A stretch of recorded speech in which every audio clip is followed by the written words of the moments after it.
빵이 없으면 브리오시를 먹으면 되지 않아? 마리 앙뚜아네트가 시집 와서 임신했다는 소식을 못 들어요. 왜요? 이런 얘기 해도 되는지 모르겠습니다만 수술의 문제였던 것 같아요. 아, 더 이상 안 되겠다. 네. 몰래 야반 도주를 시도했던 겁니다. 자기 나라를 버리고 그만 가는 꼴이 되네요. 예, 잡혔습니다. 마리 앙뚜아네트가 짐을 너무 많이 챙겼어요. 그러니까 마리 앙뚜아네트도 좀 오바야.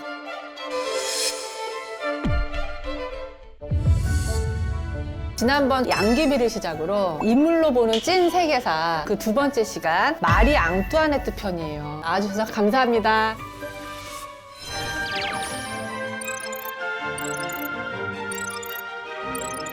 마리 앙뚜아네트 모르는 사람이 없을 정도로 진짜 유명한 이름인데 누군가요? 마리 앙뚜아네트는 오스트리아 합스부르크 왕가의 공주였습니다. 오스트리아 사람이네요. 예, 마리 앙뚜아네트의 부모는 프란츠 1세와 마리아 테레지아 여제. 근데 그 합스부르크 왕가가 마리아 테레지아에 와서 남성 계승자가 없었어요. 이러한 약점을 이용해서 신흥 강국이었던 프로이센이라는 나라가 오스트리아를 계속 공격해서 영토를 빼앗았습니다. 프로이센이 지금 무슨 나라죠? 지금의 독일이죠. 오스트리아가 어떻게든지 서력전을 벌여야겠다 이런 생각에 300년 가까이 적대국이었던 프랑스와 동맹을 맺게 됩니다. 동맹을 맺고 나서 전쟁을 다시 벌입니다. 그걸 이제 7년 전쟁이라고 부르는데요. 프로이센과 영국이 한 편이 되고 프랑스와 오스트리아가 한 편이 돼서 싸웠는데 서력전에서도 패배해요. 동맹이 다시 좀 흔들거리지 않았겠어요? 그쵸. 동맹을 강화하기 위해서 그러면 사돈을 맺자. 그래서 프랑스의 왕세자 루이와 오스트리아의 공주 마리 앙뚜아네트가 정략 결혼을 하게 되는 겁니다. 그러면은 마리 앙뚜아네트가 14살, 루이 16세가 15살이잖아요. 전 이런 얘기 들으면 항상 궁금한 게 뭐냐면 언어가 다르잖아요. 예. 대화는 어떻게 해요? 당시 유럽의 공식적인 외교 언어가 프랑스어였기 때문에 거의 모든 왕가에서 프랑스어 교육을 시켰습니다. 프랑스로 시집 보내기로 결정을 했으니까 프랑스어 실력이 어느 정도 되는지 테스트를 해본 거죠. 근데 너무 못하는 거예요. 마리 앙뚜아네트는 공부하고는 조금 거리가 멀었던 것 같습니다. 디테일하게 많이 알고 계시네요. 아닙니다. 마리 앙뚜아네트가 프랑스로 시집 왔을 때만 해도 프랑스 백성들로부터 상당히 사랑을 많이 받았습니다. 루이 16세에게 거는 기대가 잠옷 컸습니다. 이유가 뭐냐면 왕들이 너무 늙었어요. 루이 16세는 그 루이 15세의 아들이 아니라 손자였습니다. 루이 15세의 선왕인 루이 14세는 네. 더 심했어요. 루이 15세는 손자도 아니었고 증손자였어요. 그러니까 프랑스 백성들 입장에서는 왕들은 너무나 항상 늙은 노인네들이었는데 젊은 새로운 왕이 등극하자 루이 16세에 대한 기대도 컸고요. 젊은 왕비에 대한 기대도 아주 컸습니다. 그런데 문제는 마리 앙뚜아네트가 시집 와서 출발이 그렇게 썩 좋지 못했습니다. 왜요? 결혼 축하연을 벌이게 되는데 그 축하연에서 큰 폭발 사고와 함께 대형 화재가 일어나서 공식적으로 130명 정도가 사망합니다. 큰 사고였네요. 예. 아마 실제로는 한 400명 사망하지 않았을까. 문제는 오스트리아 공주가 시집 왔는데 300년 동안 불구대천의 원수처럼 싸웠잖아요. 네네. 그러니까 프랑스 백성들 입장에서는 적국에서 시집 온 공주가 축하연에서 이런 대형 사고를 일으켰어. 출발이 좋지 않았기 때문에 비난을 하기 시작하죠. 약간 좀 뭔가 꼬였네요. 처음부터. 근데 두 번째로 더 미움을 받았던 건 마리 앙뚜아네트 입장에서는 좀 억울하기도 했겠지만 결혼을 한 새신랑 새신부잖아요. 네. 후계자를 기다리면서 결혼을 시켰는데 임신했다는 소식을 못 들어요. 약간은 이제 삐뚤어지기 시작했다고 할까요? 베르사유 왕궁에 기거하며 생활을 해야 되는데 거긴 너무 무료하고 재미없고 하니까 이제 파리를 방문해서 오페라 극장도 찾고 가면무도회도 즐기고 도박도 하고 반문하에 후사가 생길 가능성이 점점 더 적어지는 거죠. 그러다 보니까 백성들은 왕을 욕하기보다 이제 왕비를 욕하기 시작하는 겁니다. 그래서 실제 결혼 후 7년이 지나서 처음 임신을 하고 이제 공주를 생산하게 되는데 알아보니까 네. 문제가 있긴 있었어요. 왜요? 이런 얘기 해도 되는지 모르겠습니다만 포경수술의 문제였던 것 같아요. 외과적인 수술을 받고 나서야 부부관계를 원만히 할 수 있었답니다. 그래서 처음 이제 관계를 맺고 너무 기뻐서 자기 어머니인 마리아 테레지아한테 보낸 편지가 있습니다. 아니 그런 것도 엄마한테 또 다 얘기를 하나 보지? 그렇죠. 오늘은 너무 기쁜 날이에요. 예, 뭐 그렇게 많은 이제 아이를 가질 수 있을 것 같다. 마리아 앙뚜아네트가 궁정 생활에 실증을 낼 만한 이유가 또 있긴 했습니다. 왕과 왕비는 프랑스를 대표하는 공적인 자리이기 때문에 그들의 일거수일투족, 일상은 항상 공개되어야 했습니다. 그러니까 아침에 일어나면 귀족들이 지켜보는 가운데에서 그날의 의상을 착용했고요. 그 다음에 왕과 왕비가 식사할 때는 궁을 방문한 외부인들이 밥 먹는 걸 봐요. 밥 먹는 걸 지켜봤습니다. 거의 동물원의 원숭이랑 다를 게 그런 없네요. 거나 다름이 없죠. 왕비의 출산은 국가적인 행사이기 때문에 공개적으로 진행이 됐습니다. 왕족들, 중신들 한 100여 명이 의자에 딱 앉아서 지켜보고 있고요. 프라이버시가 전혀 없네요. 아니 근데 전 이해가 안 되는 게 왕이 되게 권한 있잖아요. 예. 그 왕의 권한으로 이제 우리 밥 먹는 거 그만 보도록 하시오. 명령 내리면 되잖아요. 짐이 곧 국가니까 국가가 이렇게 지금 운영되고 있다, 작동되고 있다 하는 거를 공개적으로 보여줬던 거예요.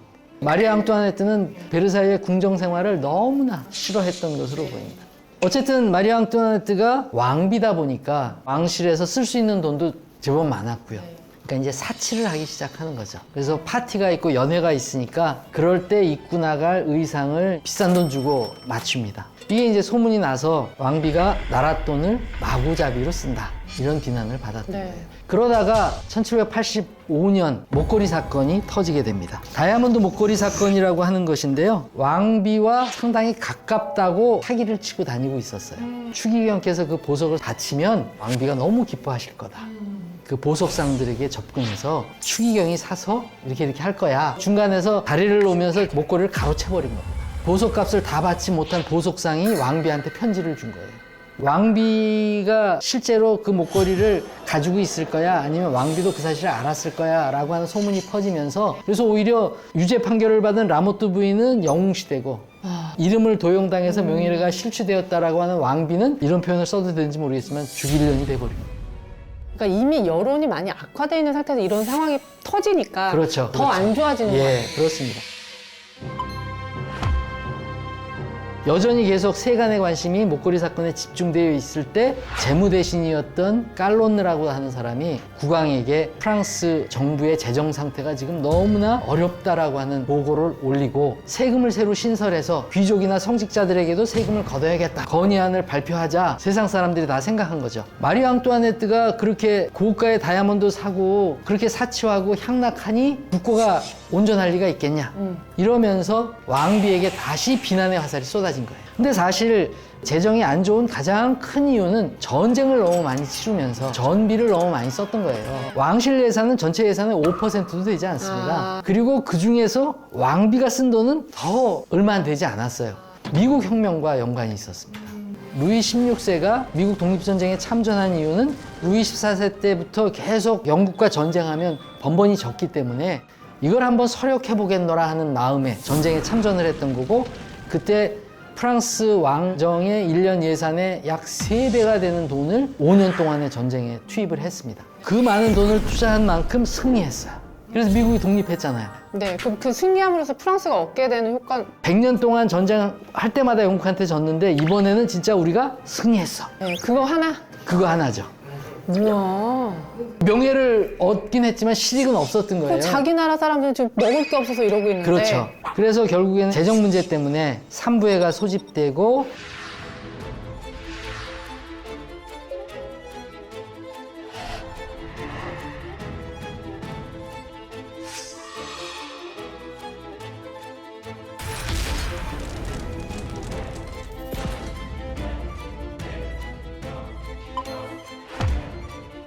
혁명이 성공했으니까 좋은 세상이 올 거라고 생각했는데 1789년 여름 수학이 끝난 다음에도 곡물 가격이 내리지 않고 빵값이 내리지 않았어요. 그러다 보니까 백성들은 우리가 목숨 바쳐 혁명까지 했는데 왜 나아지질 않지? 빵을 살 수 없었던 파리의 부녀자들은 베르사유의 왕궁으로 몰려갑니다. 그런 과정에 일부 군중이 왕궁을 침범해서 왕비의 침실까지 서들어갑니다. 그 과정에서 왕궁을 경호하던 경비병 둘이 살해당했고요. 밖에서는 국왕을 나오라고 요구하는 거죠. 그래서 그 새벽에 국왕이 잠옷바람으로 발코니에 나타났다는 거죠. 그랬더니 군중이 왕비도 나타나라.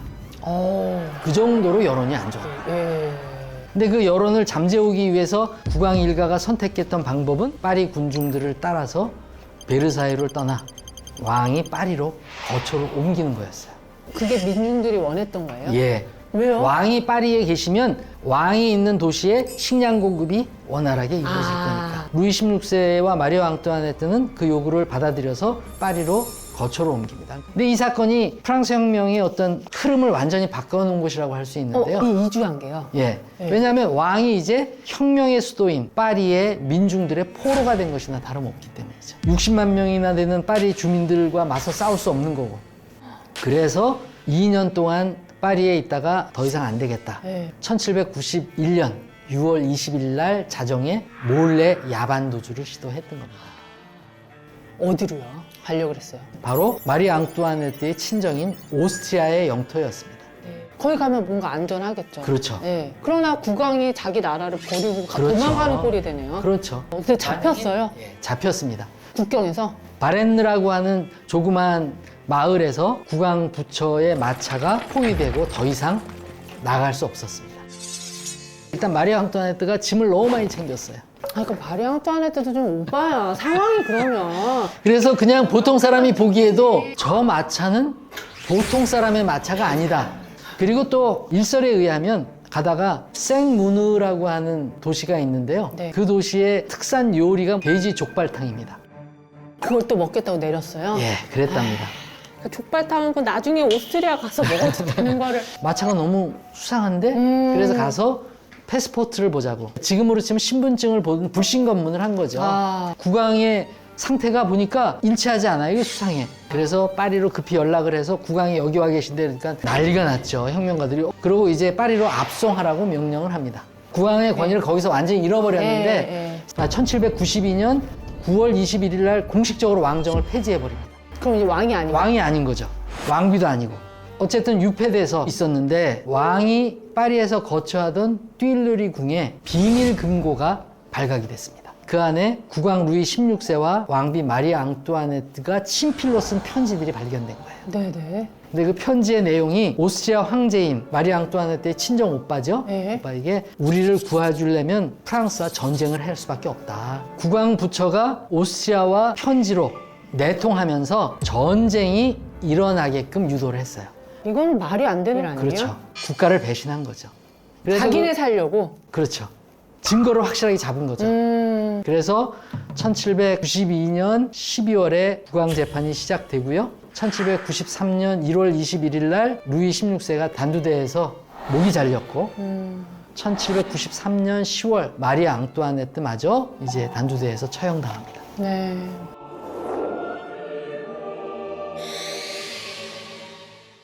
그 루이 16세가 애당초 생각해 보면 프랑스라고 하는 나라를 배신할 임금이었나 하는 생각이 들긴 해요. 루이 16세가 젊은 왕으로서 인기도 좋았고요. 그 당시에는 자백을 받아내기 위해서 고문을 했어요.